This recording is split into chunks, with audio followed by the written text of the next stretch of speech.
All right, ladies and gentlemen, welcome back to You Be the Judge. Now, this course, one of my favorite of all time, because we have the opportunity to look at real cases, Talmudic wisdom, and attempt to solve some real mysteries.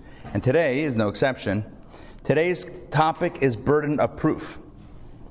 And as the name suggests, and if you saw the email, as the email suggested, the entire focus of tonight's class is on a simple question. What are the standards of evidence in a Jewish court of law? Now, we know what some standards of evidence are in a U.S. court of law.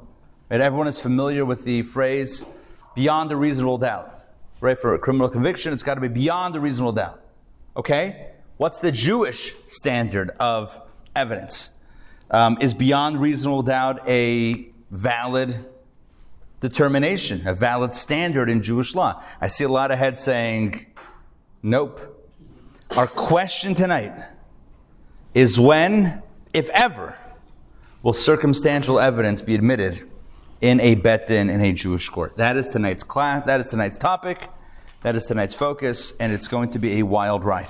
So, we're going to begin, as always, with a few case studies that are ripped from the headlines. Now, I have cases that are semi-recent, not like in the news right now, but these are all cases that I think you're familiar with, and it's going to give us a great launching point for the conversation. All right, so Bobby, please take one of these, pass it to your husband, and pass it back after that. Hey, Tom, good to see you. Welcome. Come on in. If I could ask you, Toba, as well, to do the same. If you'd be so kind to take one, pass one to Barry, and then pass it back as well. All right. I should have given plenty of copies. I'm realizing that I did not send the PDFs to our online crew. My apologies. All right. You guys are... okay. Well, I'll try to repeat everything. We'll try to get this done, and I'll send it after the class. My sincere apologies for that. Okay. So we're going to start with case one. I'm going to read the case. All right, so y'all can sit back, relax, and, well, I don't know if the right word is enjoy, because these are pretty troubling cases, all of them. What's, I think, compelling about these cases, all of them will be examples of circumstantial evidence, and really what it's going to come down to is how compelling is this case to you? How compelling is the evidence to you, is what I mean. All right, case one.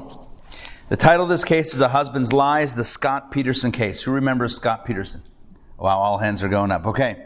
In December 2002, Lacey Peterson, 8 months pregnant, vanished from her home in Modesto, California. Her husband, Scott Peterson, told police he had spent the morning fishing at the Berkeley Marina about 90 miles away. When Lacey's stepfather reported her missing that evening, the search began immediately. Friends, family, and volunteers combed the area while news of her disappearance spread nationwide. As investigators dug into Peterson's story, inconsistencies emerged. Neighbors had seen Lacey walking the dog that morning, yet Peterson hadn't mentioned it. His recent purchase of a small fishing boat, something he hadn't told family or friends about, also raised suspicions. A receipt showed that just a day before Lacey disappeared, he had bought a 2-day fishing license and a single anchor. Investigators began to wonder if the anchor had been used to weigh something down. Then came another shocking revelation.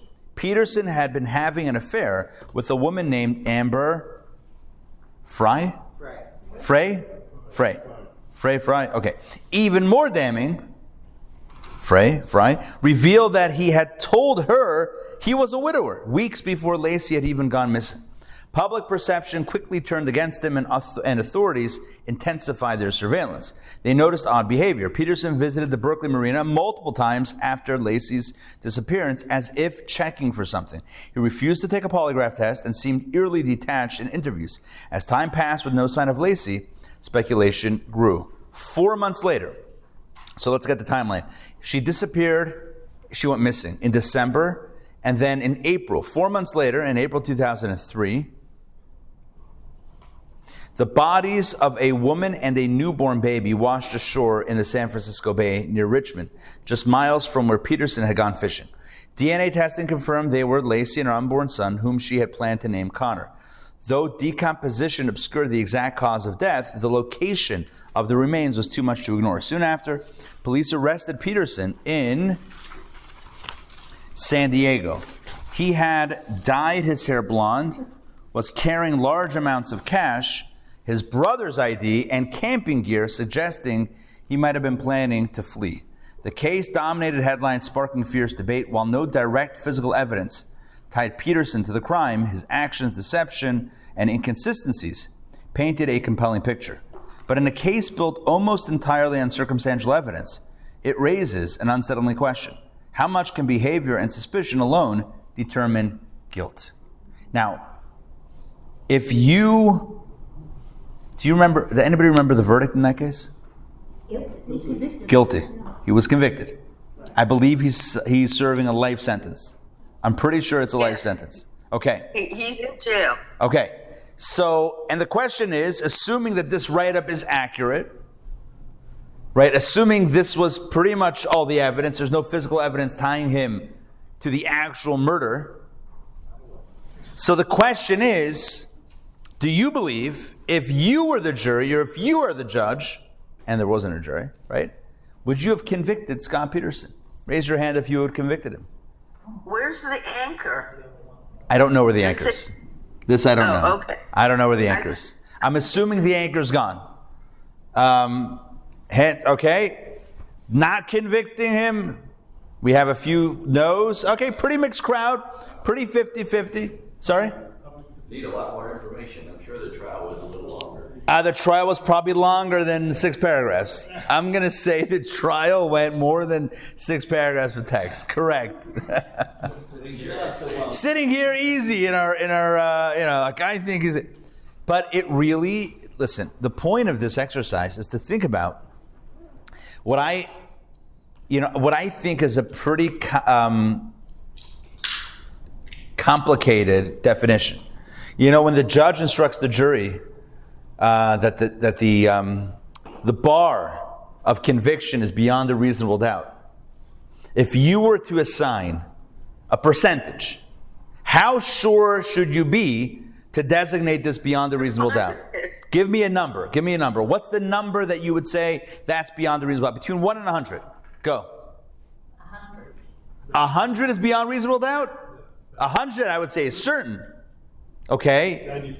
95. Anyone going down lower? How about 51%? No. More like 98, 99. One second. I think 80. Okay.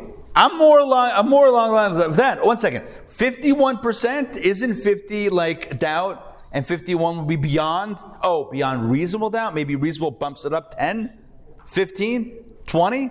Does the judge tell the jury a percentage?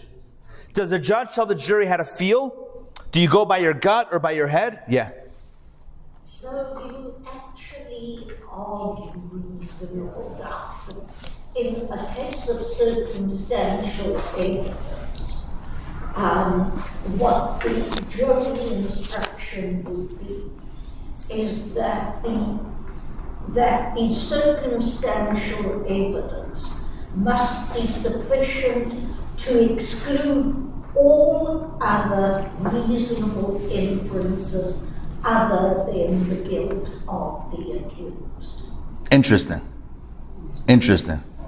So you're saying that the barometer for circumstantial evidence is that the evidence excludes pretty much any other possibility other than the one that the prosecution is presenting.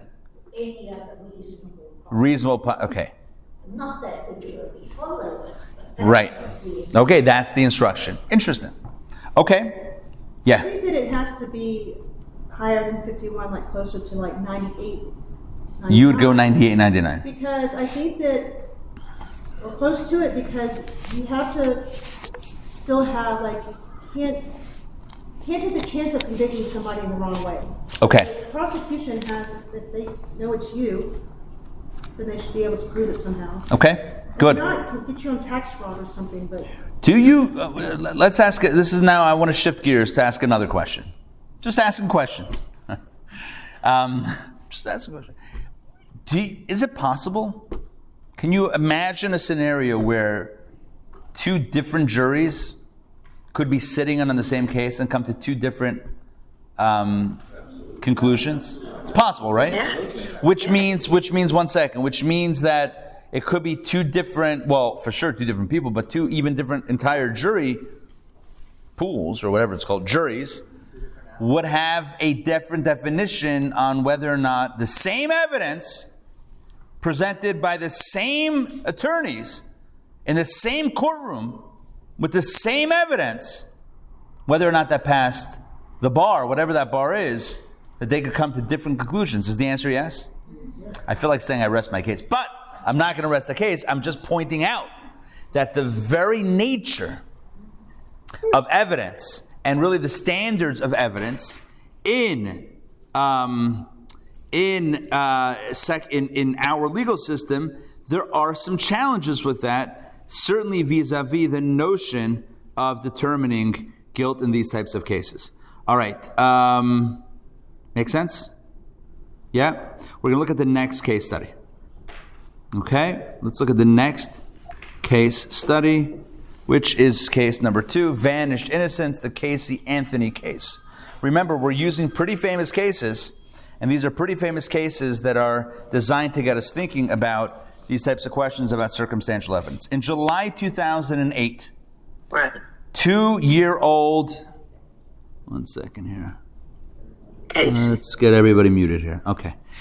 In July 2008, 2-year-old Kaylee Anthony was reported missing in Orlando, Florida. Her grandmother, Cindy Anthony, made the 911 call saying she hadn't seen Kaylee for a month and that her daughter, Casey Anthony, had given conflicting explanations about the child's whereabouts. As authorities questioned Casey, her stories kept changing. First, she claimed the babysitter had kidnapped Kaylee. Then she said she didn't know what had happened. Suspicion quickly mounted. Investigators soon uncovered troubling details. Casey's car, impounded after being abandoned, had a strong odor of decomposition in the trunk. A cadaver dog alerted to the vehicle, and air analysis suggested the presence of human remains. Yet Casey continued partying and shopping as if nothing was wrong. She even participated in a hot body contest at a nightclub just days after her daughter's disappearance. Her behavior baffled detectives and fueled public outrage. As the search for Kaylee intensified, Casey's web of lies began to unravel. The so-called babysitter she blamed didn't exist. The job she claimed to have at Universal Studios, a lie. She hadn't worked there in years. Despite these deceptions, there was still no direct evidence proving what had happened to Kaylee. The case remained frustratingly circumstantial. Then, in December 2008, so that's a few months later, a utility worker discovered a bag of human remains in a wooded area less than a mile from the Anthony home. Inside, authorities found Kaylee's skeletal remains along with duct tape near the skull. While the evidence was disturbing, it lacked definitive proof of murder. The cause of death was ruled undetermined, leaving room for doubt in court. The case captivated the nation, sparking intense debate over what had really happened to Kaylee. While the evidence painted a troubling picture, the lack of direct proof left lingering uncertainty. It raises a critical question. When a case is built entirely on circumstantial evidence, how do we determine the truth? Does anybody remember what the verdict in the Casey Anthony case was? Not guilty. Not guilty. She was acquitted. She was acquitted. Even though one could argue, again, circumstantial evidence, a lot of suspicion, web of lies and deception, right? One could argue, obviously the case of Scott Peterson and the case of Casey Anthony, different cases with different facts, and yet the similarities are that both were pretty much the only suspect that investigators had. They deceived law enforcement. They were very, is the word furtive? Whatever, deceptive about the situation. And circumstantial evidence certainly pointed to them both. One was convicted, one was acquitted. Now again, I could ask, what do you think about the Casey Anthony case? But, you know, to Dr. Tepper's point, we haven't been privy to all of the evidence. We haven't sat through the entire trial. We haven't heard the narrative. So that's more of a, kind of a shot in the dark. But the point really here is that when it comes to the case of circumstantial evidence, from case to case, you might have a different outcome, certainly different outcome case to case. But even, as I pointed out before, within the same case, you could have different outcomes based on different juries, based on different narratives that are presented. You often have cases that are retried because of a mistrial. And, one time you didn't get a verdict, the second time you did get a verdict. And, what changed? Did the evidence change? Sometimes not. Probably not did the evidence change, but it's about different jury, different narrative of the story. Now, this will take us to case number 3, which is also a case of circumstantial evidence. This one hitting a little closer to home within the Jewish community. And this case 3, this analysis is about, or the case surrounds 9/11. And the question, in the aftermath of 9/11, one of the questions is, how do we know how can we confirm those that have passed if we have no remains? Now, this has halachic ramifications. This has Jewish legal ramifications. One of the major ramifications of not knowing, perhaps for sure, whether or not someone is deceased is vis-a-vis the wife. Can she marry? Can she remarry? Do we consider her a widow? Or is she an aguna? An aguna means chained, stuck. That's the question. Take a look at case number 3. Solving a grim Jewish quandary after the 9/11 attacks. The 9/11 attacks left nearly 3,000 dead, but for many families, the loss was compounded by an agonizing uncertainty. Without remains, how could they prove their loved ones had perished? With only fragmented body parts and degraded DNA, the National Institute of Justice called it the greatest forensic challenge ever undertaken in this country. For Jewish families, the stakes were even higher. Under Jewish law, a woman cannot remarry without definitive proof of her husband's death. Without that proof, the wives of victims risk becoming agunot, chained women bound to a marriage that no longer existed. But what counted as proof when bodies had been turned to ash? A name on an office door, a final voicemail? The rules were ancient, but the questions were tragically new. Throughout history, Jewish law had confronted similar horrors. The wives of sailors lost at sea, soldiers missing in battle, merchants swallowed by the wilderness. Each case tested the boundaries of what could be considered certainty. The law offered rare exceptions, recognizing that some deaths, though unseen, were undeniable. A man who falls into a raging fire, a drowning victim in a confined body of water where no rescue was possible. But could these principles apply to the modern catastrophe of 9/11? I want to pause here for a moment, and because the text that we just so far that we've read cites a lot of precedent without any specific precedent. There have been countless cases in Jewish history that have come up with a very similar question. A husband goes missing, is on a ship, the ship capsizes, all sorts of questions regarding what happened and what do we know and what can we reasonably presume halachically from a Jewish legal perspective regarding the husband. Let's continue. The Beth Din of America, a leading rabbinical court, was thrust into the heart of this dilemma. Its judges pored over forensic reports, legal precedents, and the haunting details of history. They studied cases from the Titanic, the Holocaust, and Israeli soldiers lost in war. The forensic evidence was staggering. DNA fragments, dental records, security badge swipes marking entry but no exit. Yet even in the face of overwhelming tragedy, Jewish law demanded caution. More than 90% of the victims had been trapped above the impact zones, their fate all but sealed the moment the plane struck. Flames, smoke, and collapsed steel made survival impossible. And yet, in the absence of a body, could their deaths be declared with certainty? As the Bet Din deliberated, the grieving families waited, some for answers, some for permission to mourn, and others for the right to rebuild their shattered lives. But until the rabbis reached a decision, one question hung over them all. Would faith in forensic science be enough to finally set the agunot free? This was the question. It's not that long ago. 9/11 didn't happen that long ago. Right? This is a question that rocked the country, and the halachic world and rabbis across America were grappling with this question. What do we determine to be the status of the wives of men who were working who left that morning to go work in the World Trade Center, and the next thing you know, you have the 9/11 attacks. No sign, right? No sign from the husbands, right? No word. No. How do we know what happened to them? Can we presume that they were gone? What if? Is there a possibility to say that? What if a guy went to work that morning, decided just to run away somewhere, go somewhere else, and just kind of do his own thing? Is it possible? Sure. But maybe if there's a key card swipe that shows that he entered the building or the office. Maybe there's a final text record saying something's happening. Maybe we can place the individual in the buildings. The rabbis poured over all of this and had to come to determinations. And here we have an example in halacha where you have a question about circumstantial evidence. Can you use, in the absence of an actual body that you can identify, can you utilize circumstantial evidence that seems pretty certain, but it's still circumstantial? Can you use circumstantial evidence to permit the wife to be declared an aguna, a widow, and then allow her to remarry? That's the question. By the way, this write-up is based on a write-up by Rabbi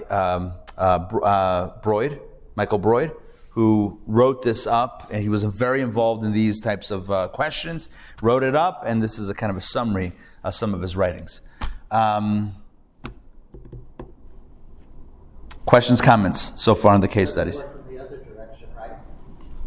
Biblically, it doesn't need to. Because biblically, a man can have more than one wife. The issue is, now even though rabbinically we don't do that, but it's not a biblical violation, whereas a wife having more than one husband. Now, this question came up, as was referenced in this text very briefly, in the Holocaust. How many people were separated, husbands and wives were separated when they went to the camps? Never to see their spouse again, not knowing what happened, and then questioning after the war if they survived, can I rebuild my life? Can I marry? And the question being, if I get married and my husband shows up in 2 years, in 5 years, in 10 years, then what do? You got to know this. This is going to come up later in the lesson. This is a serious problem. This is, if that were to happen. And I actually did some research to try to find out, did that happen after the Holocaust? Is there a story? And there's conflicting reports. Some say it did happen. Some say it's an urban legend. Didn't happen. I'm not sure. I don't have any firsthand information whether it did or did not happen. If it would happen, I just want to break down the severity of this situation. If a woman would get married and her husband is actually still alive, and then he comes back, you with me on this situation? Here's what would happen. I'm not going to say, I can't say how it would play out, because maybe we'll be, maybe something else is at play. But legally, halakhically, here's what happens. She has to divorce the new husband, divorce the old husband. In other words, can't be with either of them. Any children that she had with the second husband are considered mamzerim, right? Mamzerim, illegitimate, which creates complication. And she loses the ketubah money, from both. It's a very, even though one could say she didn't know. Halacha doesn't necessarily, it doesn't really matter if she knew or not. If that's the situation, it's a very serious situation. And she can't remarry the first husband. Correct. Right. She can't. Right. Both are done. How can't she remarry the first husband? Because it's a biblical law that says if you get divorced from one, you can remarry that person. But if you get married to someone else in the interim, you can't go back to the first one. Now, it seems very punitive. I'm not being feminist about it, but it's very one-sided and punitive. Well, the whole thing is one-sided because a man can have more than one wife and a woman can have more than I don't write the rules. Hold on one second. Just to be very clear here. If I were writing the Torah, there's a lot that I would take out. I'm just saying, if I were to write this thing, there's a ton of red ink on that scroll. Redact, add some other stuff in. Look, I'm just reporting what it says. You want to ask me my personal opinion? We can talk after the class. But this is what halakha is. I don't know. This is what it says. So, I've seen logic for this. You want to hear a twist on this? I'm not saying this is the look. At the end of the day, every mitzvah is because that's what God says. However, we can also apply logic. I've seen a logic that says this would be a loophole to allow for infidelity. You with me? They would write up a quick contract of divorce. She would be with whoever, and then they would get married again. You with me? You with me on what I'm saying? Who would do that? Who would do that? The husband would do. Wouldn't it more be a matter of... We live in 2025. There's a lot of things that are happening. Are we looking for loopholes? We're not looking for loopholes. No, I'm saying this preempts the loophole. No. This preempts the loophole. If this wasn't in place, this is what someone could do. Someone could say, all right, so you want to have some little freedom? Okay, we'll officially divorce, you go have fun, and then we'll come back and we'll marry. Chick-chock. So this says, you want to do that? You can't go back to the first guy. That's it. You're done. So is that the reason? I'm not saying that's the reason. But this law does preempt that from being a possibility. It does. Is it one-sided? That we're not going to solve tonight. I don't have an answer to that. Yeah. With the logic of the wife not being able to have multiple husbands, but not to say in the verse, you always know who the mother is, but you need to know who the father is. Let me think. If you have If a multiple... woman would have two husbands, Yeah. she would get pregnant. Interesting. Okay. You wouldn't know who the father is. Okay. Yeah. But you do know who the mother is. That's true. Before DNA. Yeah, you could say that. Is it because of that, like paternity questions or maybe. Interesting. I've seen historically, as men are the providers, so they could provide for more than one wife, but a wife would need. I don't know. It's this is all. I would call this retrospective speculation. Who knows? Maybe there's a good write-up somewhere. Maybe someone's got a good angle on this. But this is what we know. This is This be overcome by making women like a gift for their wives. If I don't come back in 6 months, you're divorced. Yeah, you could do that. Barry's pointing out something. Yes, you could do that. And people did that in the past. You could write a retroactive, or you could write a contingent get. A get is a writ of divorce, saying basically, if I'm not back in 6 months, from now, from the time of this writing, from the time of the signature, retroactively, you will be divorced. Yes, I believe that could. I believe. I think soldiers do that a lot. Soldiers could do that. Yeah. I'm pretty sure there's a line in the Talmud that says that all of the soldiers in King David's army, that's what they did. They wrote a get, a contingent, writ of divorce, and said, if I'm not back, within whatever time period, that's it. You're divorced, so you don't have to worry about it. Right. And that way, even if he comes back in 7 months, so she's not a widow, but guess what? She's divorced based on the document. You're right. Now we've preempted the thing. But who on September 11th, 2001, in the morning of September 11th, 7 a.m., heading to work, 8 a.m., heading to work, who would have thought that was going to happen? That they're writing again? Make the husband write again every day. Every day.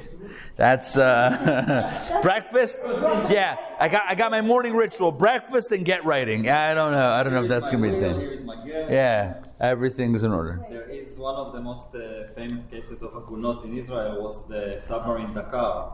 I don't know if you heard that. Tell the story. The submarine was coming from Germany on its inaugural trip. This is like in the late 60s or early 70s, and the whole crew of Israeli sailors that trained to be, this is the first submarine Israel ever purchased, disappeared.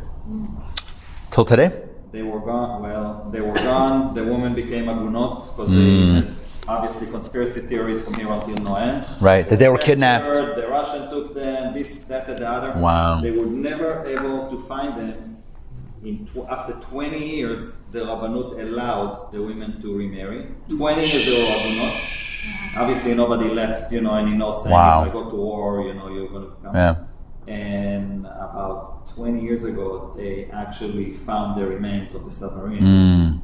What was the submarine called? Dakar. Dakar? Yeah. It's a very, The Israeli first Israeli submarine. I'll just repeat it for our online crew. First Israeli submarine that went out on a mission, or went out. Just coming back from the ship where it was. Oh, coming back from the purchase. It was its inaugural Disappeared. trip. Disappeared. The last correspondence they got from her was about 40, 50 miles away from the shores of Israel, and no, like it didn't send any distress messages. Just disappeared in thin air. Gone. Bermuda Triangle The style. most unknown. And the bet din, you said in Israel, did not 20 be years. proven for 20 years. 20 years they were going The to. ship was found in And then it was found later, yeah. Can't they So they actually could not get it. just declare a presumption, add a presumption, that after X number of years, you're presumed dead? I believe that's That would be a reasonable thing to say, that after X number of years we can presume a death. However, the question is based on what evidence? And the question is based on what power do we have the ability to presume death? In other words, what if? Yeah, but what if they were captured? If they were captured by the Russians, if they were captured by whatever, in this case of the submarine, Israeli folks in the soldiers, military on the submarine. If it was captured by the Russians and they're holding everybody hostage and they haven't told anybody, and 25 years after that, they're like, "Oh, here's a video of the hostages," and you're like, You're saying what you can presume. The problem with presumption is it's not 100%. In this particular case, if they were captured as hostages at some point within a year, it's reasonable to assume that there would be some sort of. I hear that. Okay. And then also in this particular case, it seems like how many people were on the ship? Let's say 100. I don't know. It was a small one. Okay, let's say 20. Like if none of them made contact. None of them surface. With their families after I hear that. amount of time, then I think that it's in this case actually easier to presume that Right. they're all dead than in an individual case. Apparently, they left it go for 20 years. That's a lot of You know, time. even what the worst one was with the pilot, Ron Arad, that was taken out above Lebanon, and he actually was seen ejecting the plane and was never heard. He ejected from the plane. Ejected. There was sighting of him ejecting.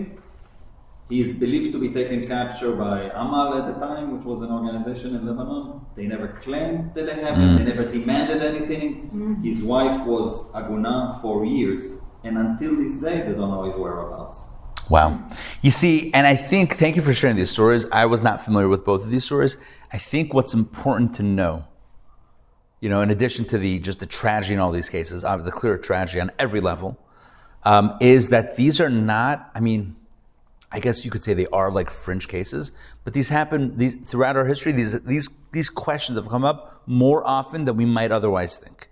We're talking about two cases in the last maybe 50 years, right? And two, I would say, even though I don't know about, but sounds like higher profile cases.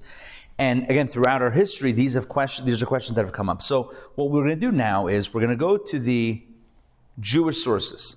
And so now we're going to turn to our booklets. So you guys have this. It's the Burden of Proof booklets.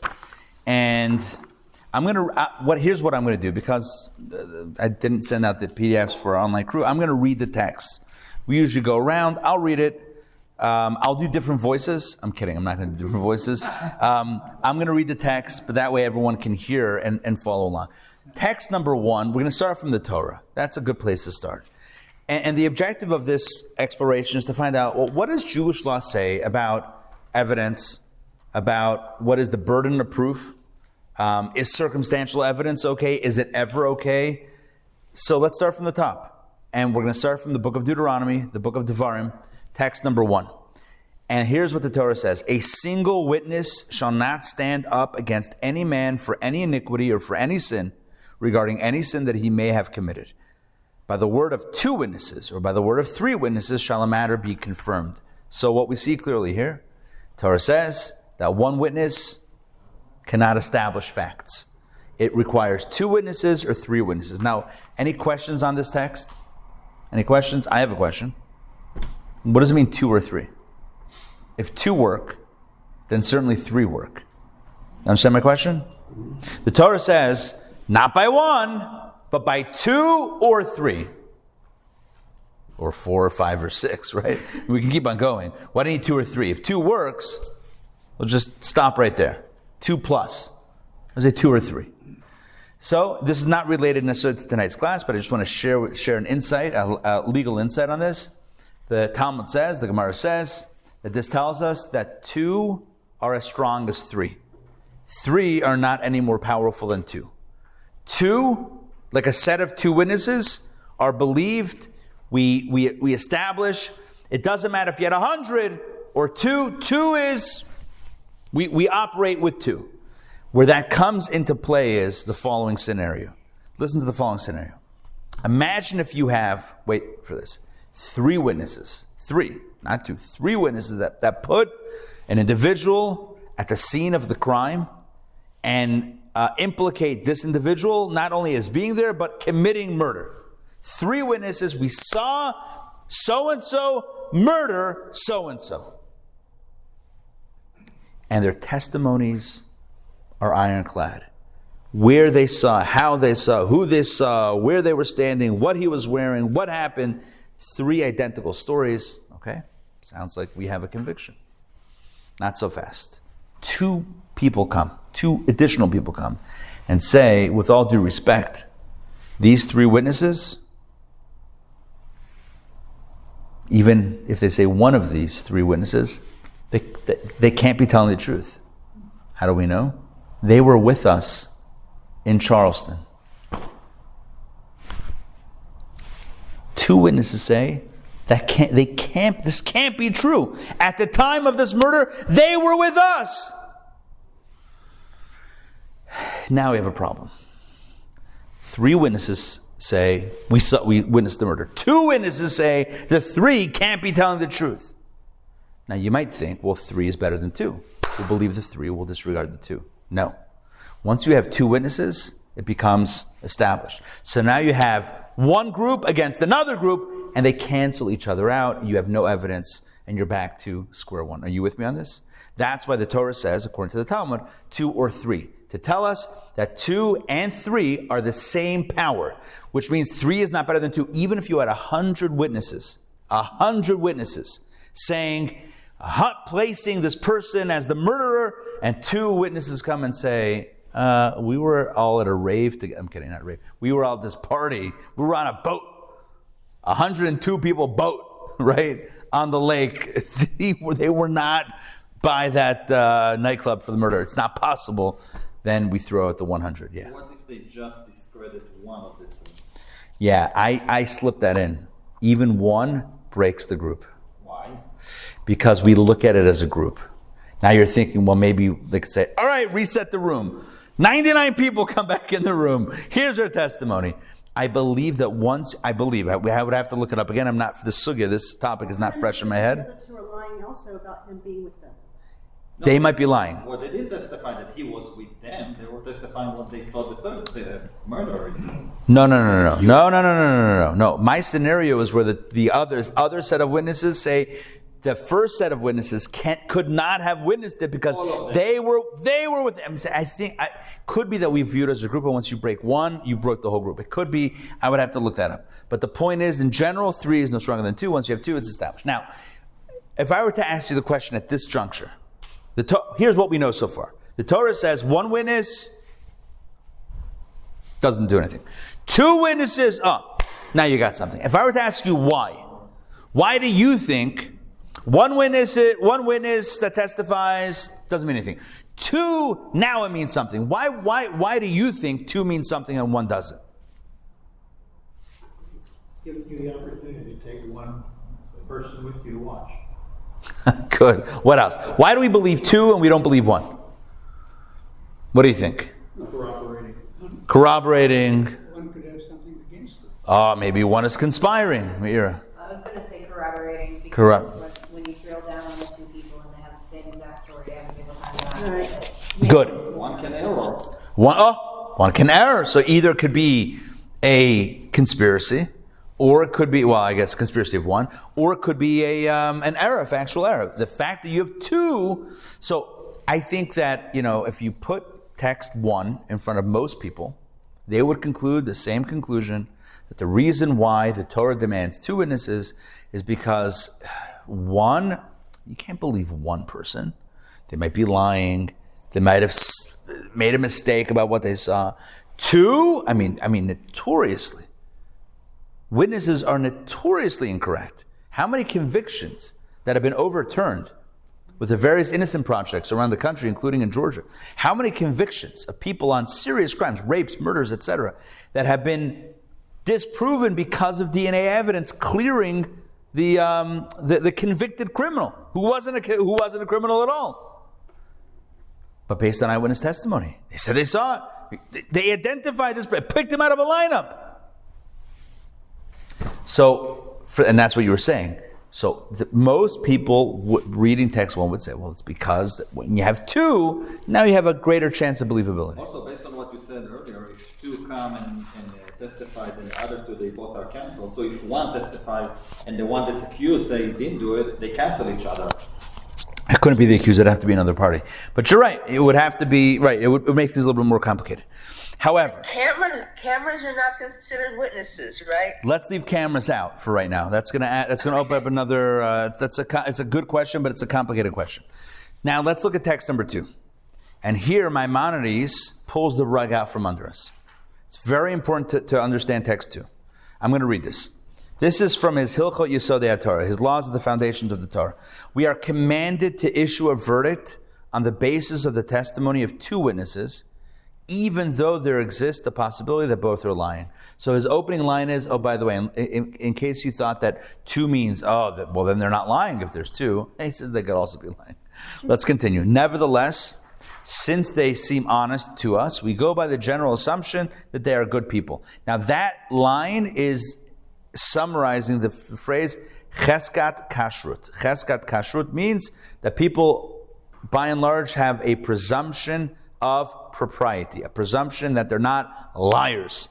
So therefore, since people have a presumption of honesty, so we believe 2 witnesses. Let's continue. It is about this issue that the Scripture tells us the hidden things are for God to deal with, but the revealed things are for us and our children forever to carry out all the words of this teaching, which basically means at the end of the day, we'll never know if the 2 witnesses are lying. They might have done very well, done a good job in conspiring and getting their stories to align, and they might be completely fabricating the fact, but what are you going to do? Only God knows the real truth. We can only go by what we know, by the evidence in front of us, and when you have 2 witnesses, you operate on that. I need to tell you the real meaning of text number 2 that I just read.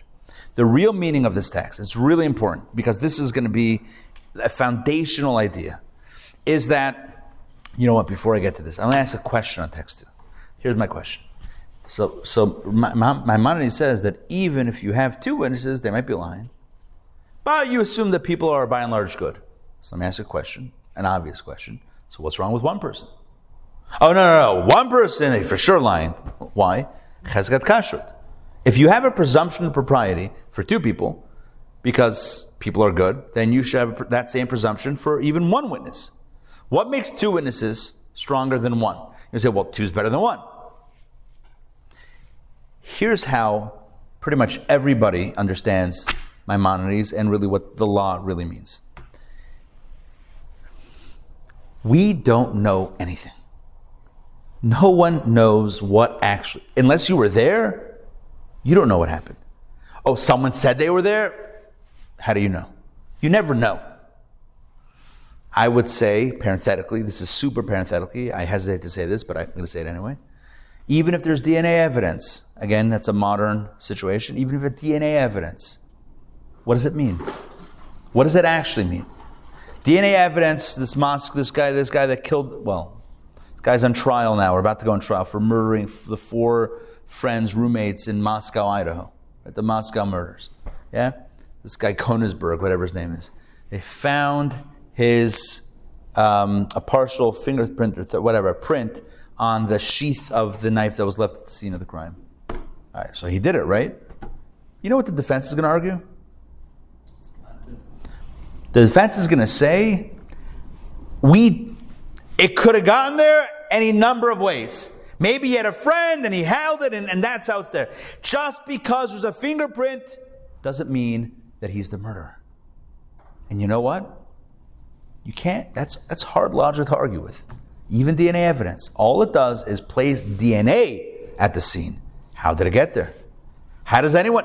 You still have to make a circumstantial jump to that. You have to make a logical jump to say, well, if his fingerprint is at the scene, he must have done it. Yeah?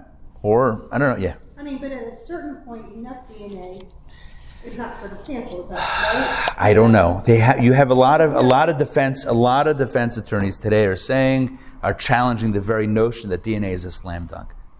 Now, you could clear someone with DNA. You can say if there's no DNA of this person at the scene at all, and there's all this other DNA, well, can we please at least eliminate this guy? So that's how it's being used. And it has been used to convict.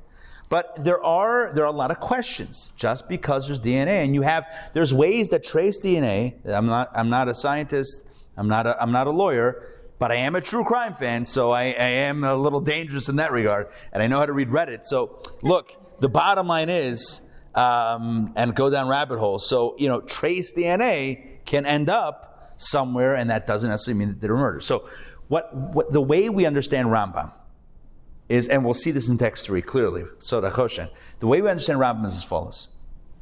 You know what the reason why we believe two witnesses? It's not because they're more believable. It's because the Torah said so.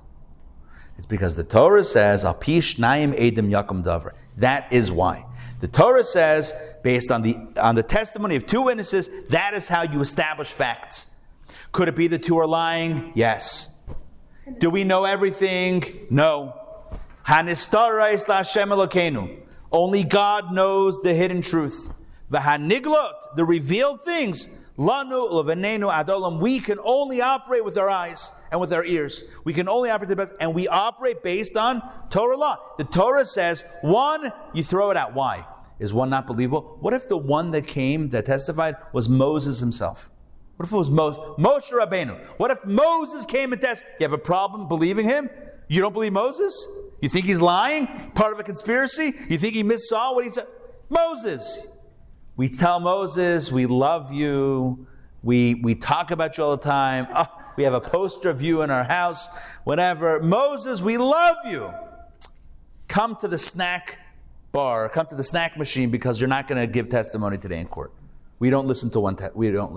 Is it an issue of believability? No. It's an issue of protocol. And I don't mean protocol, oh, I got to speak to my manager. But biblical, God says, Eid echad, one witness does not fly. Lo yakum eid echad bish.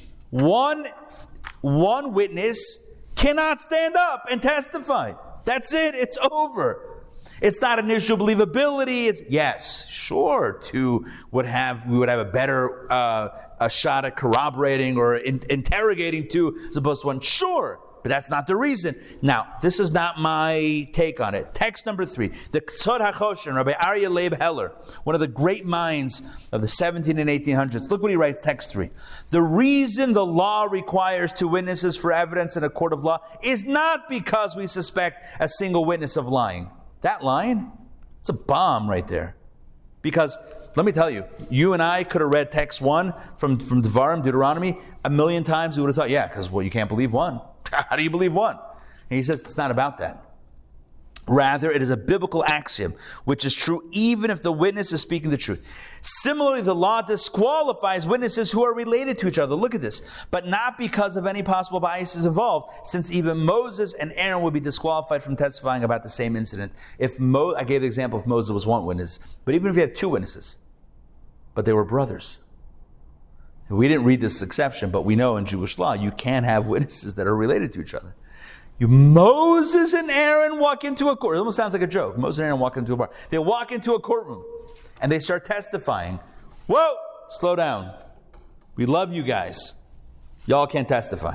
Well, what degree of relatedness disqualifies it? It's a good question. It's discussed. Second degree? It's discussed. Spouses, even when it comes to, for example, a ketubah, signing a ketubah. So, rabbis will be very careful to make sure that the two witnesses do not have, that are not related to each other. So now what about, siblings, parents, children, even some people do father-in-law, son-in-laws, like that. Even that type of relative or brothers-in-law, we try to avoid. Now there are different standards for maybe different types of evidence. So that requires a bit of a deeper dive, and we have to add. I don't have the information. I didn't like prep that. But in short, we avoid witnesses that are related. It's not about a lack of credibility. It's all about a legal axiom. It's all about the protocol of the court that God set up. Now, what this means is very simple but very important. If you have one witness who you absolutely trust testifies, we say, thank you, but no thank you. It doesn't work. Two witnesses, you put them through the ringer. I have to mention this also parenthetically. It's very important to note that the Bet Din system or the Jewish system of law is very different than the U.S. legal system. The U.S. legal system is by and large an adversarial system of law, whereas the Jewish legal system, the Bet Din, is an inquisitorial system. Very different. Adversarial system means that in a typical trial, you'll have the prosecution, you'll have the defense, you'll have the attorneys representing each side, and they are essentially combating each other, and the jury is kind of like watching a tennis match. It's like a witness gets called, right, by the state. Let's say that's the process, right? The state prosecution. All right, they present questions, and then the defense cross-examines. But now, what do you believe? Who won? Yeah, it's like judges in a boxing match, right? They're each boxing each other. Who presented the better case? Who do you believe? That's not how a Bet Din works. That's not how the Sanhedrin of old worked. That's not at all. It's an inquisitorial system. You had judges. That's all they did. Not a jury of your peers. You had judges. And the judges, witnesses came forth. The judges directly questioned the witnesses, interrogated the witnesses, separated the witnesses, and interrogated each one separately to discover the truth. In a modern U.S. courtroom, the goal is not necessarily to uncover the truth. The goal is to establish whether or not the prosecution has presented its case to convince a jury. It's not necessarily about establishing truth. I understand the value of this. I understand the value of a jury of our peers. I get that because of the corruption. When you don't have that, if all the judges are corrupt, then you don't want that system. But it's a very different system. So in the Jewish legal system of old, right, what we're talking about here, the Bet Din system, here's how it works. It's an inquisitorial system. The judges directly question, etc. Two witnesses. Once we interrogate them, we believe, and their story checks out, then that's how we operate. Could we be wrong? Sure. But we follow the protocol to the best of our ability, and we believe that God guides the process. Yeah. So in the Jewish system, the Bet Din system, can the accused, number one, have a lawyer? And number two, can he refuse to testify because of self-incrimination? In other words, refuse. Yeah. So number one, yes, there can be representation that helps kind of advise the process, but you're still going to be directly examined by the justices. Can you refuse to testify? The answer is yes. Not witnesses, maybe, but the accused, yes. In fact, if the accused confesses, confessions hold no weight in Jewish law. Ein adam mesim atzmo rasha. A person cannot self-incriminate. So if someone commits a murder, admits to the murder, but there's no witnesses, he gets off. Let's talk about that. Well, you don't admit a confession. By the way, in case you're wondering, What if they re-admit it? that seems crazy. How do you not accept a confession? Isn't that the strongest point of evidence? First of all, no, under duress. You know what you preempt with that type of philosophy, that you don't accept confessions? You know what you preempt? Torture. Because even if you got a confession, you can't use it. You de-incentivize that. You see what's going on here? I'm not saying this is Israeli law. This is Talmudic law, biblical law, Bet Din law. What happens in Israel is a different system. It's not, there is a Bet Din in Israel, but this is, Israeli law is different. But a bet din operating strictly on Jewish law, halacha, you can't admit a confession in capital cases. You don't know if someone is suicidal. Oh, in capital. Capital cases, yeah. Monetary cases for sure. Monetary cases doesn't make a difference. Even if it didn't happen, they're conceding to giving a gift. So sure. If somebody says, I owe somebody $100, the court's going to say, no. They want to give them $100. Let them give $100. What do we care? If someone says, I committed murder, so take me out, slow it down. That's not going to fly. How many convictions in the U.S. have happened because of confession that has been pressured by law enforcement? A lot. In the Jewish system, that wouldn't even be a concern. It's unbelievable. But today we're not talking about confession. That's not the main focal point. But I just can't help myself because there's a lot of related ideas. Getting back, but it's also frustrating. Because if the only one that has information is the guy in front of you and all you want to do is get the information out of him, you can't. Because even if you did, you can't use it. It's tying one arm behind your back. Checks and balances, correct.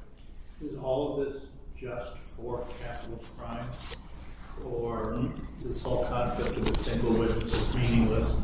Can that still apply then in civil law? Good question. Good question. No. We're going to discuss it now. Let's get to some real cases. Some Talmudic case, and you'll see the answer to that question. Text number 4.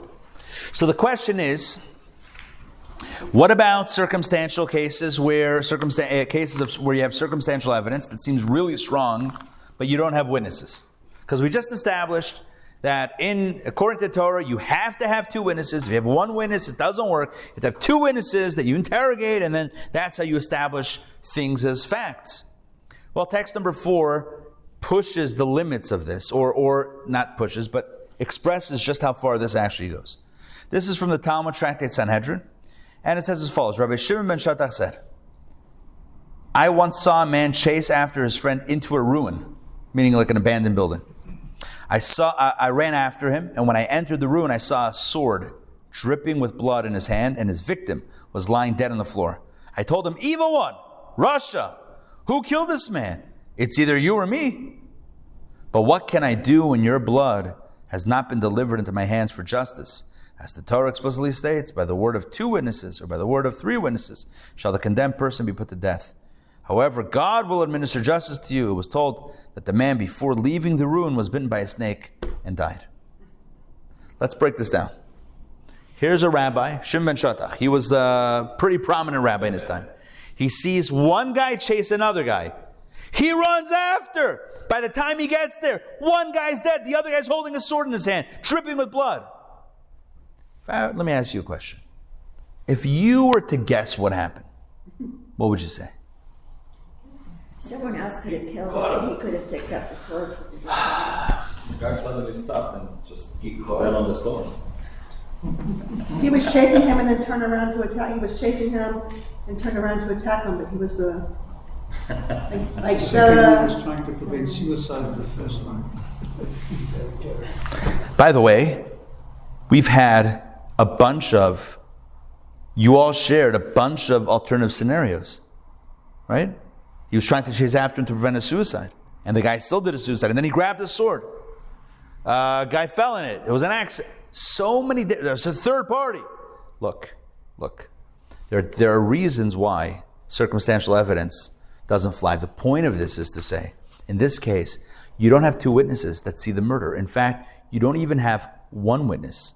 All you have is 1 witness that puts them both running after each other before the murder is committed, and you have the same witness viewing the aftermath of the murder, but you have 0 witnesses witnessing the actual murder. You with me?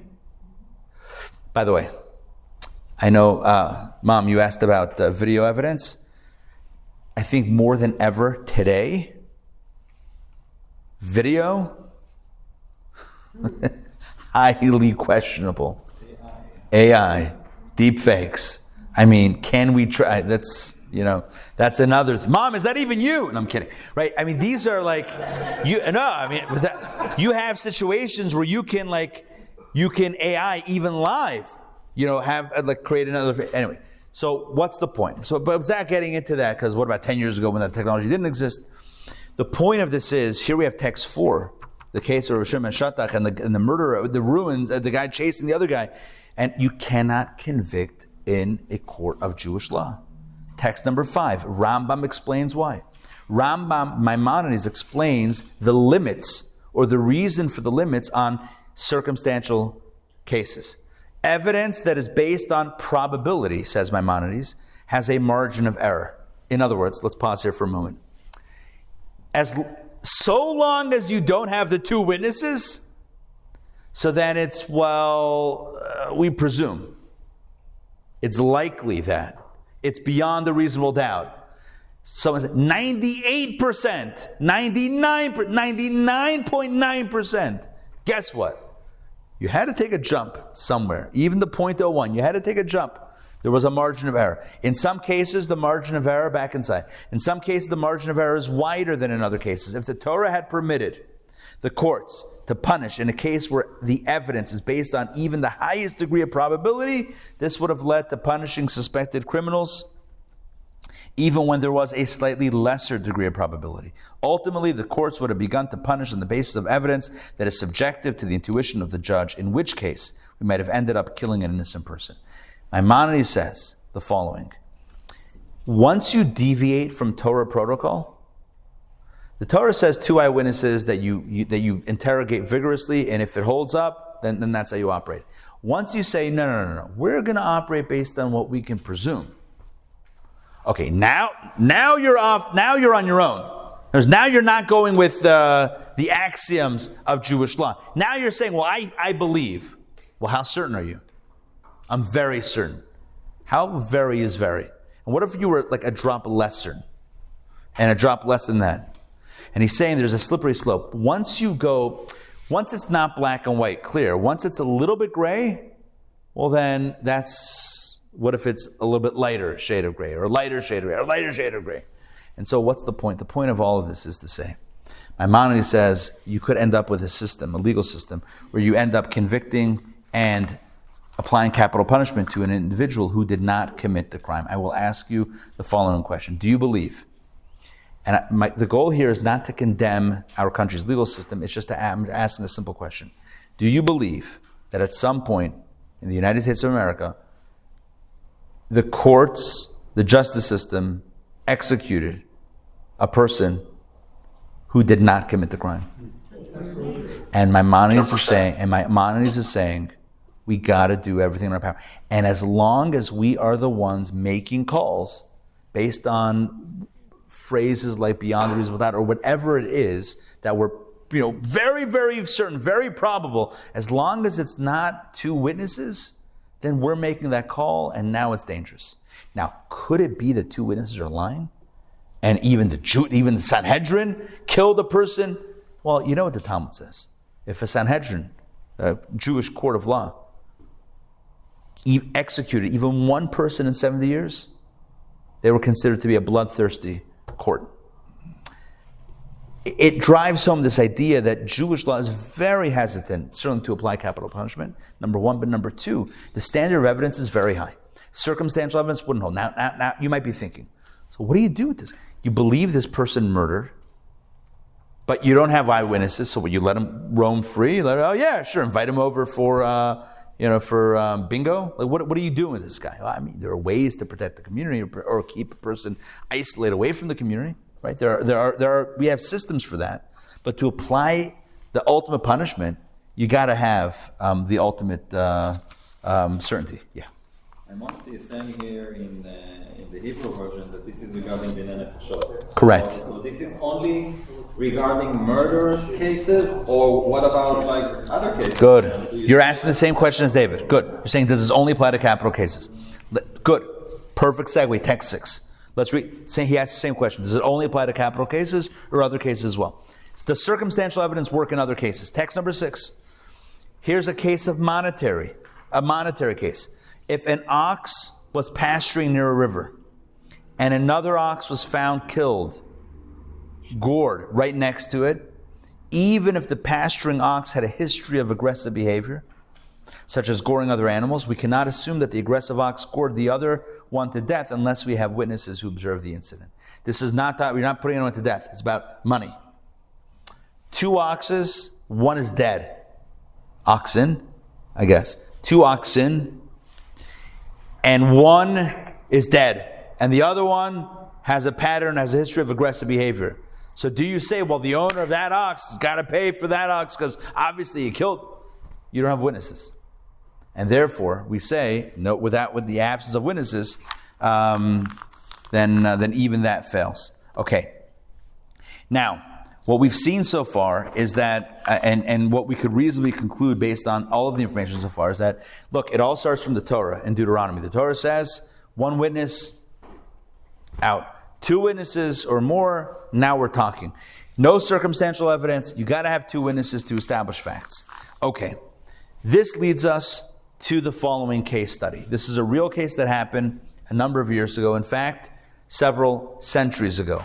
This case, lost at sea, that we're about to read in text 8, this case happened likely in the 1300s, the late 1300s, or maybe the early 1400s. So this is we're talking about what? 600 years ago, yeah. Going back to the oxen, does it have to still be 2 witnesses, or can that be 1 witness? I believe 2. I believe 2. The ox is like covered in its blood at the If somebody asked earlier today in the daytime class, what if you found the DNA of the goring ox, the horns or whatever, inside the chest cavity or whatever it is of the other? Is that enough? How do you establish facts? Through 2 witnesses. You don't have 2 witnesses, you don't really have a case. So it's 2 witnesses for civil as well. 2 witnesses or bust. Yeah. I mean, I don't know. Yeah, to establish it, that's what it seems like. Now, it seems like it's 2 because in the Hebrew it says until ad she'yir'u edim. edim, plural, yeah. Now, let's take a look at our case study. The case study goes back, as I said, about 600 years or more. And the case is about, lost at sea. 2 Jewish men embarked on a ship, owned and operated by an Arab company. The ship was headed for Algiers. As the ship approached its destination, the passengers were terrified by the sight of an approaching pirate ship from Italy. In order to escape, it sounds like a movie plot here, but it's not, it's real life. In order to escape, all the passengers jumped into the sea and began to swim to the shore. One of the Jewish passengers realized soon after jumping into the water that he would not be able to make it to the shore. So he went back to the ship. In other words, he climbed back on board. A miracle occurred when a sudden strong wind pushed the ship onto the shore before the pirates were able to attack it. Now the other Jew, because there were 2 Jews, the other Jew was nowhere to be found. The surviving Jew claimed that he saw his friend struggling in the waters. He didn't seem to know how to swim. Furthermore, upon reaching the shore, the surviving Jewish passenger claimed to have looked back at the sea and seen the body of his friend floating face down, lifelessly on the waters without any sign of life. There were also other statements heard from Arab passengers that claimed that the missing Jew was not taken hostage by the pirates and that he definitely died in the wild waters of the sea. Okay, so I want to pause here before we get to the question. So we have here 2 Jewish men on board. They both jump into the water. One heads back to the boat and miraculously survives. Now, and the other one doesn't resurface. Now this guy, the survivor, claims that he saw this other guy, his friend, face down in the water, lifeless, dead. Anecdotally, there's hearsay from others. They didn't know exactly, so you can't really, pinpoint exactly, but they claim anecdotally that, this guy, they also claim that this guy died. You have now 1 kosher witness. Let's continue. Now, the missing passenger has a son, the legal heir to his father's estate, who wishes to take control of his father's estate. Now, the question in front of the rabbi here, the Tashbetz, Rabbi Shimon bar Tzemach, is can we assume that the father is indeed dead and that the estate has been legally transferred to the son's ownership? That's the question on the table. How many witnesses do you have? 1. All you have is 1. Now, based on everything we've learned so far, what would you say? No. You have one witness. That doesn't work. One witness about a death doesn't establish a death. You need two witnesses to establish the state of being deceased. Without two witnesses, we don't know. So, based on everything we've said up until now, you might conclude this is a slam-dunk case. The Tashbetz would write back, he was asked a question, he would write back and say, sorry, no estate. No, he's not. The son is not the legal owner of the estate at this point. We still are holding out hope that this guy is still alive. Or either way, we haven't established that he's dead. But you're not trying to convict somebody. Correct. Someone else's case. But remember, al pi shnaim edim yakum davar means in general that to establish facts in court you need two witnesses. So it's not only about conviction. Give me 1 second. I'm going to close the door. It's not only about convictions. It's in general. How do you establish facts? You have two witnesses. In this case, you don't have two witnesses. You have one witness. Now, here's where things get interesting, and this is the main meat of tonight's class. The Talmud says, the Gemara says the following, that in cases where, pause here for a moment, in cases where a husband is missing, and we don't know whether or not to presume him dead to allow the wife to remarry. In cases where the woman's future is at stake, can she rebuild a life? Can she remarry? We are lenient. The Gemara says clearly we are lenient. To what extent? We accept the testimony of one witness. We accept even her testimony. Let me give you a case. Imagine a husband and wife go on vacation. And upon the return, only the wife comes back. And she says, my husband died. And she comes to the rabbi, a year later, can I get remarried? What does the rabbi say? There's no proof. What's the evidence? She's the witness. Do we believe her? She's nageh b'davar. She's, how do you translate that? She would be, not more than related. She has an interest. Conflict of interest. Thank you. Conflict of interest. Of course she may be the... Halacha says, you believe one witness, even if it's her, and she might have an agenda, you also believe hearsay. That means even if the person testifying in court is not the one that saw the deceased, but someone told him that he saw someone else, and that person is not testifying. But hearsay, you never admit hearsay in a Jewish court, but in this case you do admit hearsay, and you even admit a letter.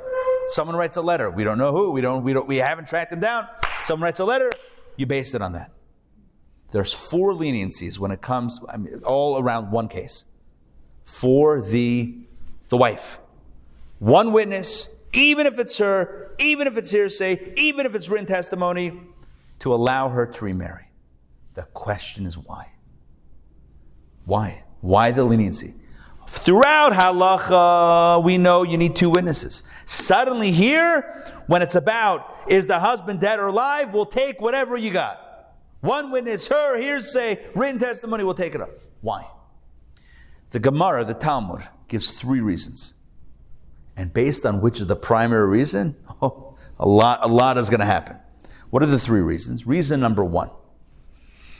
We believe the woman to testify, to say that her husband is dead. We believe that he's dead. Forget about the question, did she murder? That's already but do we believe her that he's actually deceased? Yes. Why? Do you know what kind of risk she's taking if she's lying? She'd be crazy to lie. Imagine she's lying, and he rolls in one day. She'll have to get, as I already breadcrumbed this earlier. I gave y'all the bait earlier. You know what's going to happen. If he strolls in one day, her new life is blown up. Her old life is blown up. Her kids are in trouble. You got all sorts of situations going on here. Who in their right mind would make up that story? She would have to be crazy. We don't assume that. So that's one rationale. Why do we believe her testimony? Because she'd be crazy to lie in this situation. You with me so far? Therefore, she has a level of believability that's higher than in most cases of a single witness. One. Second rationale. Forget about her. What if one witness comes and testifies, oh yeah, I saw her husband, he's dead. I saw him floating lifeless, like the story that we heard, floating lifeless in the water. We believe him. Why? Similar concept. You got to be crazy to lie about this situation. Imagine if the guy rolls in one day, your credibility is shot. You're not going to be invited to court anymore. You're probably going to be frowned upon by your friends and neighbors. You're the guy that stood up in court and said, he's dead. Dude is right there. What are you talking about? You got to be crazy to lie in a situation where you have no control over the outcome of being what's the opposite of corroborated? Falsified. You got to be crazy to do that. You would never do that. No. So if he did testify, I believe it. You with me? 2 reasons so far? One, she would never be so brazen. The single witness would also not be so brazen. Third rationale. Unless he's marrying her. No, interesting. That would be but still, they got to be crazy to do that. The guy rolls in, their life is blown up. Nah, that still doesn't work. No one. In other words, we grit as a court when testimony like this comes in. We're like, okay, this sounds legit, because no one would testify to this if they weren't legit. Okay, the third rationale is interesting. It's not about the believability of the witness. It's simply out of compassion for the wife. We don't want a situation where she's stuck. We don't want agunot. We don't want a situation where she's stuck. Therefore, we'll bend over backwards to make sure to make it as easy as possible for her to remarry and move on with her life. So it's okay. Based on these 3 reasons, stick with me, please. Based on these, now, one second. Let's pause. 3 reasons. 1, because she has credibility, or the single witness has credibility, or where you have compassion for her. If you recall, text 8, which was our case study, Lost at Sea, was not about can the wife remarry. It was can the son inherit the estate. Well, based on which of these 3 reasons you subscribe to, that will answer the question about the son. If the reason why she's believed is because she would never blow up her life to lie about it, does that apply to this case? It does not apply to this case, because she's not testifying and it's not about her. It's about the son. Correct? So that wouldn't apply because she's not testifying, it's someone else. According to the reason that one witness would not blow up his credibility, would that apply? Yes. I think you guys thought I was asking the question, but yes, that would apply. And therefore we would say, okay, so one witness comes and says, I saw the guy floating in the water. We believe him. Why? Because you think he's lying? And then the guy walks in, and this guy's reputation is destroyed. He's not going to do that. No one's going to lie in something that's going to be revealed. That's something that's easily disproven. No one does that. So therefore we believe him. So therefore the son would inherit the estate. But if the rationale, if the reason why, in the case of the wife, the widow, the reason is because of compassion for her, does that translate to this case of the son and the estate? No. You understand this? It comes down, our case study, the Tanshpitz's case, text 8, that the answer to that question is based on which reason of the Talmud is the prominent reason. So what do we do in cases when we're not sure? We look at Rambam, Maimonides. Maybe he's going to help. So let's look at text number 9. So text number 9, Maimonides talks about the case, about the wife and the husband and the missing husband, and we have testimony, and now we try to figure out what to do with this. Let's go, text 9. A married woman who traveled with her husband overseas at a time when their relationship was peaceful. Look at that caveat. David, that's for you, right? I mean, time out. Not literally, but to your question about, well, maybe something nefarious went on. So he does write the caveat that the relationship... All right. A married woman, I'm going to start again. A married woman who traveled with her husband overseas at a time when their relationship was peaceful and peace abides in the world at large. I'm not sure why that's relevant. Okay. If she comes and says, my husband died, her word is accepted and she is granted permission to marry. Now that's the law that we said already before. What's the rationale? Maimonides continues. The rationale is, A woman will not bring difficulties upon herself, causing herself to be forbidden to both her first and her second husband, causing herself to lose the right to collect the money due her by virtue of her ketubah from both husbands, and causing her children to be deemed illegitimate when the matter is likely to become openly revealed, and when she will not be able to deny the matter or offer any argument in her defense. What's she going to say? I thought he was dead. It must be a miracle. It's going to be a major problem. For if her husband is alive, he will ultimately return, or at least it will become known that he is alive, and therefore we believe her because we don't presume someone to be that reckless. Similarly, if one witness comes and testifies that the woman's husband died, she's granted permission to marry by virtue of his testimony, because the truth of the matter will ultimately be revealed.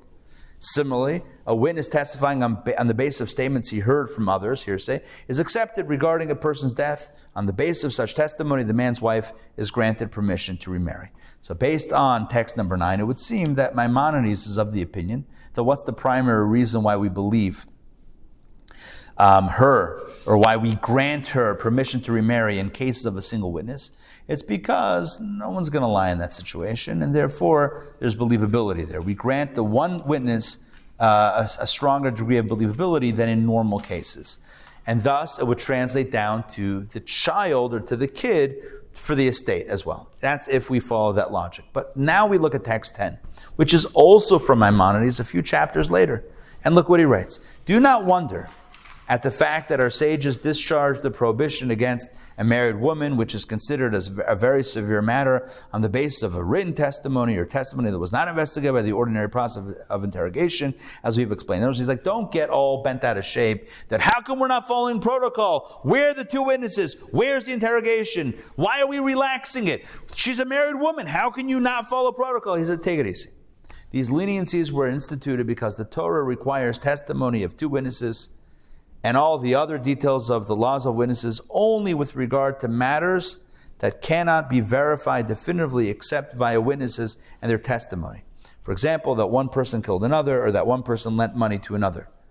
So that's when you need two witnesses to establish those types of facts. When, by contrast, the matter may be verified definitively without the testimony of a witness, and the witness cannot justify his statements if they are not true. So, for example, when one testifies that a person died, they did not make necessary, then they did not make necessary that a requirement of formal testimony be met in these instances, for it is unlikely that a witness will testify falsely. So again, he seems to be saying that the reason why we admit the evidence of one witness in these cases is because it's a situation that will become revealed if there's a lie, and so therefore we don't assume that anyone's lying about these types of cases. They have a much stronger degree of believability. For this reason, concludes Maimonides, our sages extended the leniency with regard to this matter and accepted the testimony of a single witness. These leniencies were accepted so that the daughters of Israel would not be forced to remain unmarried. And now that last line throws us for a loop. Is it because of the believability of the witness, or is it because of the compassion for the woman? Now you might say both. But as I've already pointed out, that leads to the conundrum of what to do with the kid in the estate. Because the kid in the estate, well, you have the believability of the one witness who said the guy is dead, or saw him floating in the water because he couldn't swim, and he pops up. That's going to destroy his credibility, so maybe we should believe him. But then we don't have the leniency of the compassion for the widow or for the wife who would be stuck without getting married. For the estate, go get a job, figure it out. I mean, we don't have that same level of compassion to bend the rules. So the question is, what is the core of it? He mentions both. The Talmud mentions both. Which is it? Is it because of the believability of one or the compassion for the woman? Okay. Wouldn't you know it? Turns out this is the subject of a major debate between post-Maimonidean scholars. Poskim, more modern day poskim. The Tashbates, who was the author of the response of text 8 about the shipwreck, and another rabbi called the Rivash. So Rabbi Shimon bar Tzemach, the Tashbates, and Rabbi Yitzchak bar Sheshet, the Rivash, they were pretty much contemporaries, but they saw this case, or they saw this law very differently. I'm going to give you the short, I'm going to give you the brief rundown, and then we're going to close it out. The brief rundown is as follows. The Tashbates says, he was the author of the response that we read before. So as he's writing it, he concludes the following. There's a primary reason and a secondary reason. The primary reason, by the widow, by the woman, is because we believe the one witness. That's the primary reason. The fact that she's a widow or compassionate is only why the rabbis didn't say, well, we should still require to. Why the rabbis didn't make it more machmir, make it more, difficult. The rabbis took it easy, but based on biblical law, typically you need 2 witnesses, unless one is super believable, and then you believe one. Now, no, if Moses came into court, we would say, with all due respect, Moses, we love you, we can't accept your testimony. But if the case is a case where it's a milsa diglai, it's something where a guy could pop in the room the next minute and blow up the testimony, we presume that's not going to lie, that the person's not going to lie. The way we David. I'm sorry, finish your thought. The way we understand the Tashbates, and this is by post-Tashbate scholars, is the Tashbates is saying, and you could actually read this into Maimonides if you read it carefully. Tashbates to me seems like the first way of understanding it to me seems correct. You need 2 witnesses to establish facts that you don't know. But what about things that you know? You don't need 2 witnesses. That's what Rambam is saying. He's saying when you need 2 witnesses, you need 2 witnesses. But sometimes it's so clear that you don't even need witnesses. This case of the single witness about a death rises to the level of certainty, you don't even need witnesses. Now I know what you're thinking. But you have 1 witness. It's only based on 1 witness. Yeah. But when a witness comes in and says a guy's dead, which Meshuggah is saying a guy's dead if he's really alive? Who says that? The court says, if he's saying that, we don't even need his testimony anymore. Again, it's based on that testimony, but we believe with such certainty that no one would be crazy enough to do that we now say, you know what? We believe this to be true. Why doesn't, so you don't even need so it doesn't even rise. When you need to establish a fact from scratch, so now you need 2 witnesses with the whole protocol. But in this case of death, you don't even need 2 witnesses. Why didn't the rabbis say, no, let's matchy, let's make it also 2 witnesses? Because we're dealing with a woman, shame. But even if not, in the cases of designating death, the bar is way lower, because if you hear anything, no one would say anything that's not true, because the guy will just come and blow up the credibility. Therefore, whether it's the question about the widow remarrying, or whether it's the question about the son inheriting, the Tashbate says, go ahead, live your life, enjoy your money, he's gone. That's the Tashbates. David. This is sort of similar to what you were suggesting, but could it be that the 2 witnesses are required to establish sin, and there's not really a sin involved with? You could say that. With identifying death? Yeah. You could. Yeah, maybe that's another way of saying it, right? We said before it's about right and wrong almost, or guilt and innocence. In this case, it's not guilt and innocence. But if you look at the language of Maimonides, and I know you don't have it in front of you, but if you look at the Maimonides language in text 10, he says the Torah requires testimony of 2 witnesses and all the other details only with regard to matters that cannot be verified definitively except via witnesses in their testimony. In this case, you don't need the witnesses. Either the guy's going to come or he's not going to. You with me on this? You have another way of proving the facts. You don't have, in a case of murder, you don't have any way to summon a voice from the grave. In a case of somebody testifying about someone who's dead, the guy can pop up the next day if he's not dead and say, hello, I'm here. How's it going? You guys miss me? Right? That's a difference in this case. So he doesn't frame it, but I hear what you're saying, David, about guilt and innocence, or sin versus not sin, but that's how he frames it. Yeah. Are there any other cases where only 1 witness is required? No. Oh, yeah. Yeah. Maybe this is what David is saying. Maybe he's right. Look, kosher. Mashgiach. How many mashgiachim do you have? How many supervisors do you have? 1. What about this case? Oh, what a case. You ready? Here we go. Let's say 1 witness testifies that a piece of meat in the kitchen is not kosher. Okay, it's not kosher. We believe him. It's not kosher. And then somebody goes ahead and eats it. How many witnesses do you need for the act of eating? 2. But you only needed 1 to establish kosher or not kosher. What? The very foundation was only 1. But you need 2 for the act of eating. Give you another example. What do you mean to say that someone ate? To say that someone ate non-kosher, you need 2 witnesses. But that it was not kosher, you only need 1 witness. That sounds completely... Now, here's another case. Let's say, this is a story in the Gemara. The Talmud says this story. Just came back to me. Let's say a woman moves to town with a boy. And my son. No one knows them. No one's traced them. Years later, they want to get married. And she says, oh, actually, he's not my son. Whatever, we were hanging out. I took care of this kid. Not related. Will the court, and there's no way to verify any of this. Will the bet din allow the marriage or not? You know what the answer is? No way. Anan Sahadi. We are the witnesses. Nice try. Even if she provides DNA evidence. Because before DNA, I don't know about DNA. I guess today with DNA that would work. A little bit too wackadoodle. Well, it's also wackadoodle, but aside from the wackadoodle, you're right about that. Aside from that, it's like there's something about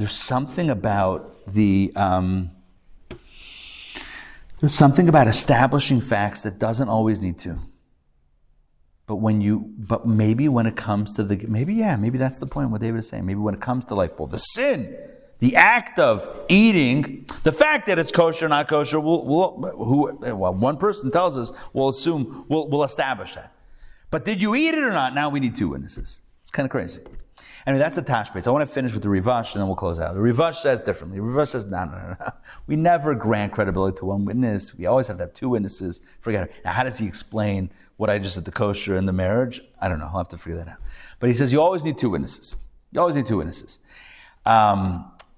So why in this case do we let her remarry? Completely because of compassion. Why does it say because there's also credibility to the 1 witness because he wouldn't lie because then he would be losing his credibility? Yeah. We're just trying to help. Why? Even though you're compassionate to her, it has to have some sort of rationale. So we augment it with the other reasons, but the main reason is because of her, and we want to be compassionate to her. We want her to remarry, and that's why it's an exception. It's the only exception. We would not extend it to the kid and the estate, and we would say, sorry, but now you have to get a job, which is what the living tree should have said to the boy when the boy asked for apples or money or whatever it was to build a boat. But that's aside from the point. Now, getting back to the story. What we've seen here, getting back to the conclusion of the class, what we've seen here today is hopefully a semi-rigorous, I say semi because certainly we can go deeper, but a fairly rigorous analysis of Torah's burden of proof. And the rule is, the rule's an exception. The rule is 2 witnesses. Al pi shnayim edim yakum davar. You want to establish something, you want to establish a fact, you got to have 2 witnesses. So that's the rule of thumb. Okay. So when it comes to capital cases, when it comes to oxen goring other ox, when it comes to whether or not someone ate, as I just said, someone ate the piece of meat or didn't eat the piece of meat, you gotta have 2 witnesses. Okay. But there's an exception. And the one exception that we have that we know for sure is the case of the woman whose husband is gone. And now there's only 1 witness that says that he's dead. In the cases in Israel that you mentioned, if there was even 1 witness that said, or even anecdotal testimony, or even hearsay, or anything, that said, this guy is dead. I saw him, deceased. 1. We would say for sure they can remarry. The question is why? Either because no one would be so brazen to lie about this case, or because we're compassionate for the woman. Depending on how you understand that, because all those rationales are in the mix in various places in the Talmud and Maimonides, depending on how you understand which one is prominent, which one is secondary, that is how you can apply it to other cases. What is the bottom line? What we see here today is that Judaism certainly has a high standard of evidence. A lot of what would fly in U.S. courts would not fly in Jewish courts. And yes, that might make the legal system a little bit more frustrated. It would be nice if all people who were guilty of capital crimes would be instantly bitten by snakes and not be able to, continue on and whatever it is. But the world is not always the way it should seem. I will say this, that Judaism firmly believes that justice is in the hands of God, and that the courts are only privy to what they're privy to. And so judges do not need to worry or do not need to fret, and likewise, we do not need to fret in the sense, well, miscarriages of justice, you're only going to base it on 2 witnesses. That's such a high bar. How is that going to work? Look, Judaism believes that there is the ultimate judge. I know he doesn't wear a black robe, but he sees all that's happening. He knows Hanistares Lashem Elokeinu. He knows the hidden truth. He knows what really happened, that no human being might ever know. And God has his way of administering justice. So on that level, we don't necessarily need to worry that someone's going to get away with a crime, because no one gets away with anything. That sounds very ominous. But God certainly is the ultimate judge. When it follows a certain protocol, then the human courts can jump in. Phil? So is any of this related to the fact that Israel doesn't have a capital building, doesn't have capital punishment, except for Arafat, who was the only one?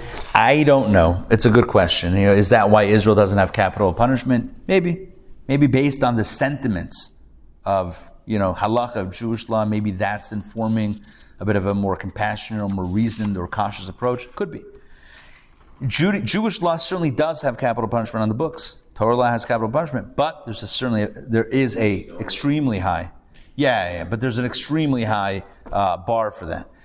In conclusion, there's a vastly different system, and I want to end with one maybe uplifting message. Text number 12 from Isaiah. We'll conclude with a little bit of a spiritual boost. You are my witnesses, says God, and my servant that I have chosen, so that they will know and believe me and understand that I am He. And here we have the prophet speaking, as it were, for God, telling us that our job collectively is to be divine witnesses. What does a witness do?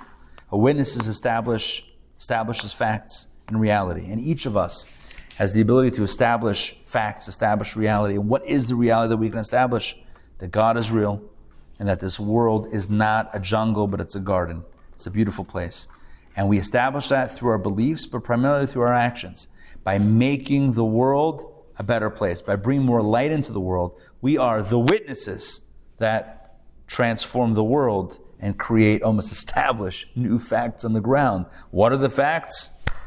This is a garden, it's God's garden. So let us all be inspired by this to really make a difference in this world and create the change that we wish to see. I want to thank you all for joining me for these 3 weeks for our mini course. Thank you very much. You guys were amazing. The participation, the discussion, all of the insights was, everything was just tremendous. And I do want to mention a few things. So number one, we have our next big course is coming up after Passover. We're taking a break. Next week is almost Erev Pesach, and then we have Passover for a few weeks, and then May 7th is our new course. It's called Colorful Profiles. It is phenomenal. 12 of the greatest Jewish heroes that you've never heard of. So it's about people, change makers in Jewish history that for some reason have flown under the radar, analyzing their lives and legacies. It's going to be a lot of fun and all applicable to our times. Each one of these heroes with a personal lesson for us to take. So please join me for Colorful Profiles. You can find it on the website, the Torah Center ATL.org, and just look up Colorful Profiles. You can do /JLI and it will come up. So that is 4 sessions. So it's basically May 7, I believe it's the 7th, 7, 14, 21, and 28. If that's the Wednesday, it's basically 4 Wednesdays in May, and then we'll have summer courses as well after that, but that's the next one. One other one other mention that I'll preview is this incredible concert that we have. Make sure you guys can see it online as well. Concert this Sunday, April 6th, pre-Passover concert. Exodus 2025, Exodus the musical. If you've ever wondered, what song would Moses have sung? Okay. We know, Az Yashir Moshe, right? The Song of the Sea. No, but songs of the Seder, songs of Passover, Broadway tunes and opera all mixed together in a musical extravaganza, preceded by a wine tasting from Narrowbridge Winery, all starting at 7 p.m. Join us right here, well, not right here, but in this building, 7 p.m. Sunday for a pre-Passover night of inspiration, music to lift your soul and get you in the spirit for the holiday. I look forward to seeing you then, and I guess we should say Shabbat Shalom. It's Wednesday already. Shabbat Shalom, everyone. All right, questions, comments? Guys, I'm going to send everybody the PDF. I really apologize about that. Thank you. Yes. We're thinking along the same lines. Yeah. Oh, and the recording. Yeah. I'm going to send the recording and the text as well. Good. Any questions, comments? Do you know of any other religion that has any kind of code of law like this? I don't know. I don't know. It's very thought out. Mind-blowing. Yeah. Well thought out. The idea that Judaism does not accept confessions, I mentioned it parenthetically, it's a huge deal.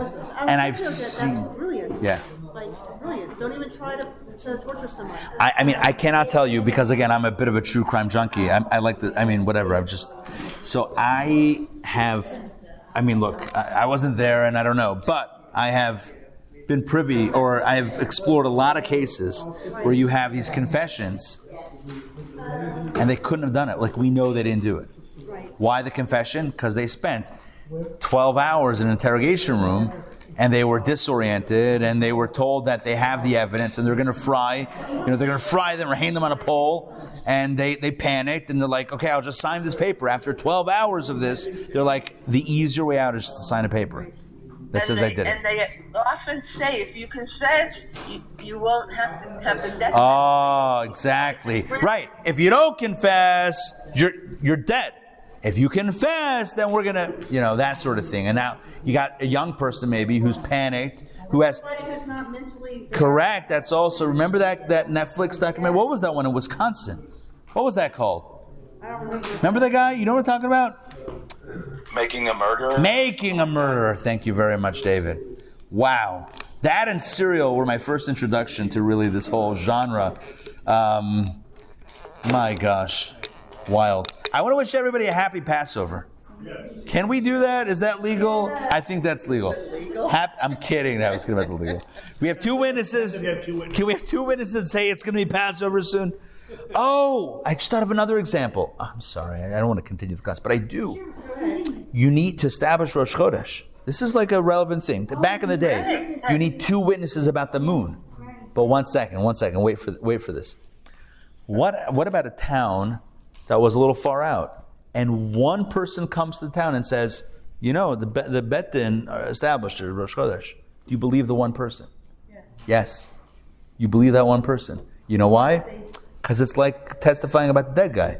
Because if he's lying, you're going to find out, and it's not going to be good for this guy. So we believe this guy has credibility enough that we believe him. He's not a widow. It's not about a widow. We believe him. Anyway, it seems like the Tashbates is onto something, in my opinion, but what do I know? Good. You guys are traveling. Monday. Nasiya Tova. Thank you. Happy travels. You guys are gone for a month? Yeah, a month. Yeah. I'll get back till May. Okay. After Yom Ha'atzmaut. Wow. Safe travels. We'll see you Shabbos then. Yeah. Hopefully. Please go. Yeah. Good. Good. If not, you'll only need one witness that we weren't. Yeah, exactly. Oh, we got so many. Good to see you. Thank you very much. Thanks for being part of it. Bring it in. Going to Israel. Yes. Rabbi? Yes. Travel safe. Are you going to be doing Passover boot camp next Wednesday? Yes. Yeah. Oh, thank you for reminding me. Passover boot camp next Wednesday. Tuesday night. Next Tuesday night. Okay. Passover boot camp to get ready in the spirit of the holiday. Yes, that is correct. An email will go out soon. Okay. Yes. Tuesday. All right. We'll see you guys. I think I'll sign out. All right. Lila Tov. Take care, everybody. Thank you. Glad you enjoyed it.